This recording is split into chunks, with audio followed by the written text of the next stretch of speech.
మనం ఉదయం లేవగానే ఈ రోజు ఏం చేద్దాం అని ప్లాన్ చేస్తాం. రేపేం చేద్దాం, వచ్చే నెల, వచ్చే సంవత్సరం, అంతెందుకు రిటైర్ అయిన తర్వాత కూడా ఏం చేద్దాం అని ప్లాన్ చేస్తాం. కానీ మరణించిన తర్వాత ఏం చేద్దాం అన్నది మాత్రం మనం ప్లాన్ చేయం. ఎందుకంటే మనకి మరణం అంటే ఏంటో తెలియదు, మరణించిన తర్వాత ఏమవుతామో తెలియదు. ఈ రోజు మరణం గురించి స్పిరిచువల్ గా, సైంటిఫిక్ గా అండ్ ఫిలాసఫికల్ గా మనం తెలుసుకుందాం. Hi everyone, this is Vikramaditya and welcome to my channel.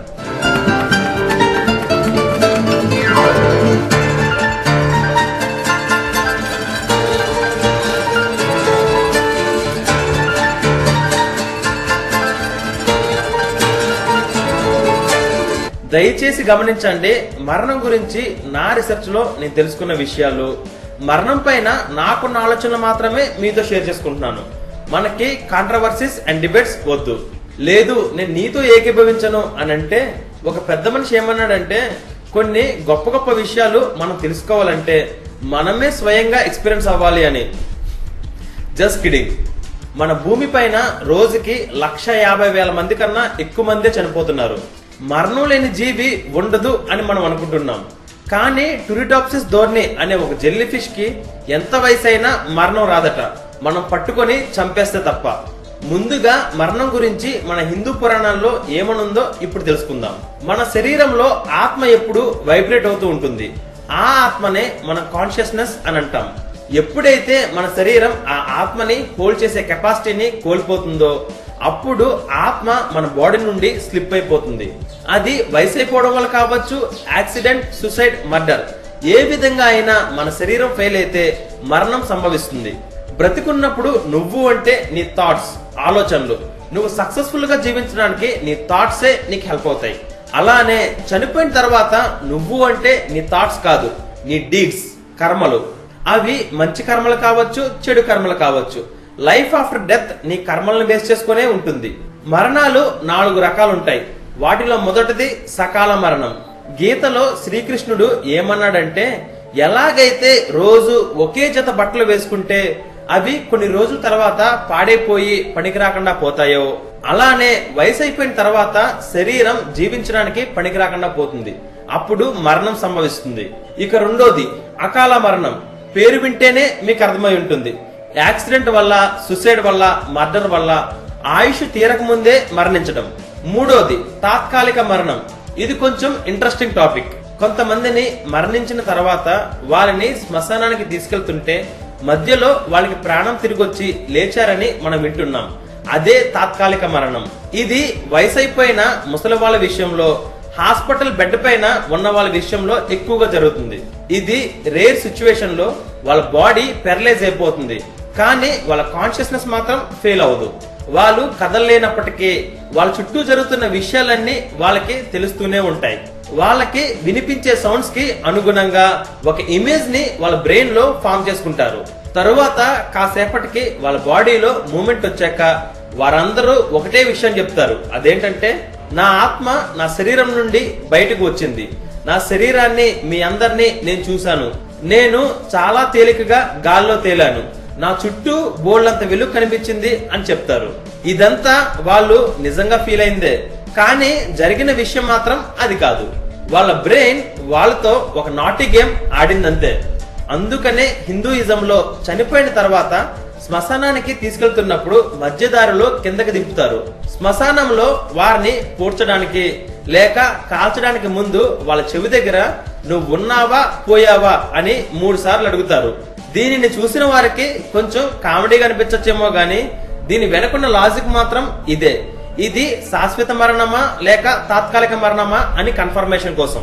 Friends, ఒక మోస్ట్ ఇంట్రెస్టింగ్ కథ చదివితే చాలు అది ఒక మనిషి జీవితాన్నే మార్చేస్తుందంటే మీరు నమ్ముతారా?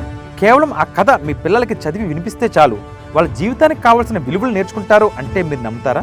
మీరు జీవితంలో అనుభవిస్తున్నా లేక రాబోతున్నా ఎలాంటి సమస్యకైనా పరిష్కారం ఒక కథ చదివితే చాలు మీకు దొరుకుతుంది అంటే మీరు నమ్ముతారా?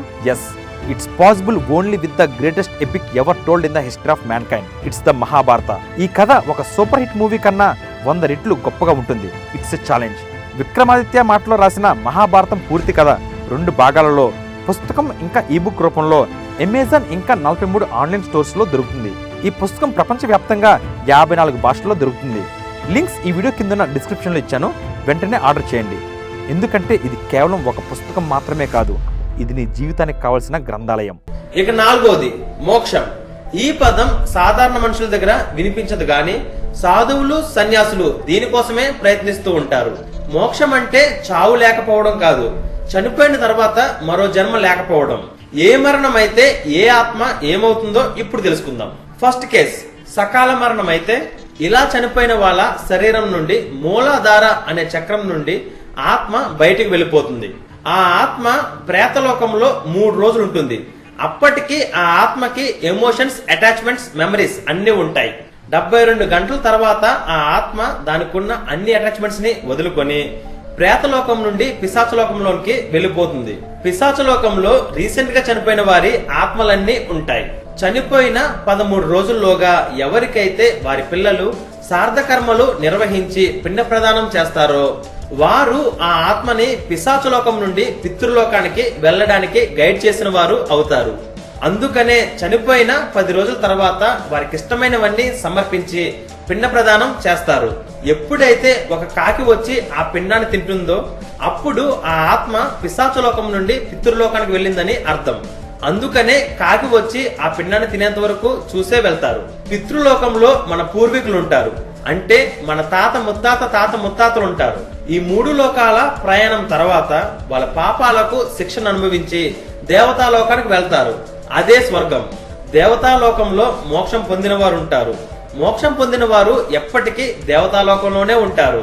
ఒక స్పెమ్ ఒక ఎగ్ కలిసి జైగోట్ ఫామ్ అయిన 84 నుండి 90 రోజుల మధ్యలో ఆ పిండంలోనికి ఆత్మ ప్రవేశిస్తుంది.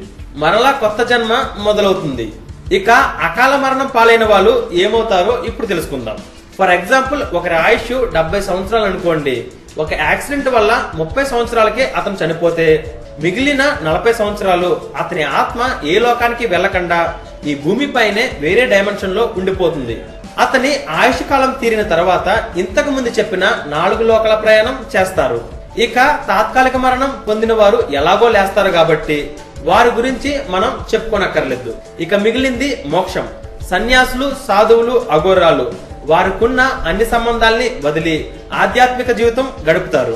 మోక్షం పొందిన వారు చనిపోతే డైరెక్ట్ గా దేవలోకానికే వెళ్లిపోతారు. అందుకనే మన వాళ్ళు పాపాలను కడుక్కోవడం కోసం ఎన్నో ప్రయత్నాలు చేస్తుంటారు. ఇప్పుడు గరుడ పురాణం కోసం తెలుసుకుందాం. గరుడ పురాణం అంటే అందులో కేవలం నరకంలో విధించే శిక్షలు మాత్రమే ఉంటాయని అందరూ అనుకుంటుంటారు. వ్యాసుడు రాసిన గరుడ పురాణం 293 అధ్యాయాలు. కానీ అందులో 16 అధ్యాయాలు మాత్రమే నరకం కోసం ఉంటుంది. మిగిలిన భాగమంతా మనిషి మంచి మార్గంలో ఎలా నడవాలి అన్నది ఉంటుంది. చనిపోయిన తర్వాత ఆత్మకి శరీరం ఉండదు కదా, మరి నరకంలో విధించే శిక్షలకు నొప్పి ఎలా తెలుస్తుంది అనంటే చనిపోయిన తర్వాత యమభటులు ఆత్మకి యత్నరూపి శరీర్ అనే ఒక శరీరాన్ని ఇస్తారట. నరకంలో శిక్షలను అనుభవించిన తర్వాత ఆత్మ ఆ శరీరాన్ని వదిలేస్తుంది.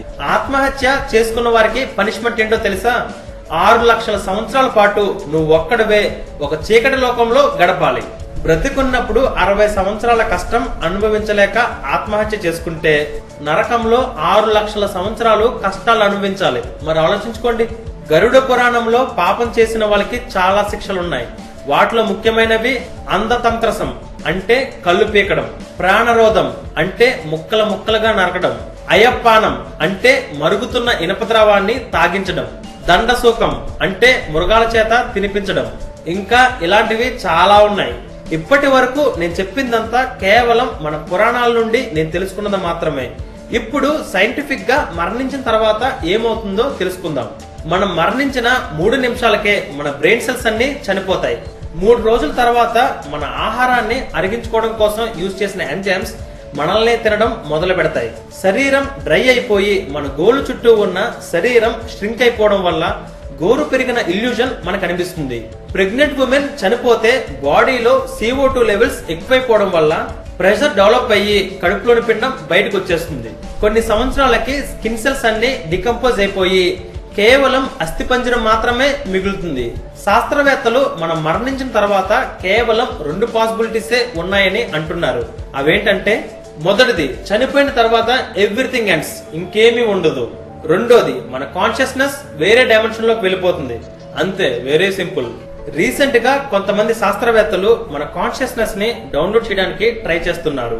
ప్రస్తుతం మన టెక్నాలజీ డెవలప్ అవుతున్న స్పీడ్ ని క్యాలిక్యులేట్ చేస్తే మరో 20 సంవత్సరాల తర్వాత ఎవరైనా చనిపోబోతున్న వ్యక్తి యొక్క కాన్షియస్నెస్ ని కంప్యూటర్ లోకి డౌన్లోడ్ చేసి వాళ్ళ హోలోగ్రాఫిక్ ఇమేజ్ ని ప్రొజెక్ట్ చేసి వారు చనిపోయిన మన మధ్యనే మనిషిలాగా ఇంటరాక్ట్ అయ్యేలాగా చేస్తున్నారు. మనం వాళ్ళని ముట్టుకోలేం. అంతే, మిగిలిందంతా సేమ్ టు సేమ్. ఆ రోజు ఎంతో దూరంలో లేదు. నాకు ఒక్కోసారి అనిపిస్తుంది మనమంతా వేరే గ్రహంలో ఉండేవాళ్ళమని. అక్కడ పాపం చేసి మనం మరణిస్తే భూమి అనే నరకంలో మనం పుట్టుంటామని. అవునండి, భూమే నరకం. నరకం అంటే ఏంటి? కష్టం. భూమి పైన మనం పడని కష్టం ఏముందండి? ఎవరైనా సుఖంగా ఉన్నాను అని అంటే వాళ్ళకి సుఖాలు ఉండి కాదు, ఉన్న దాంట్లో వాళ్ళు సాటిస్ఫై అవడం వల్ల.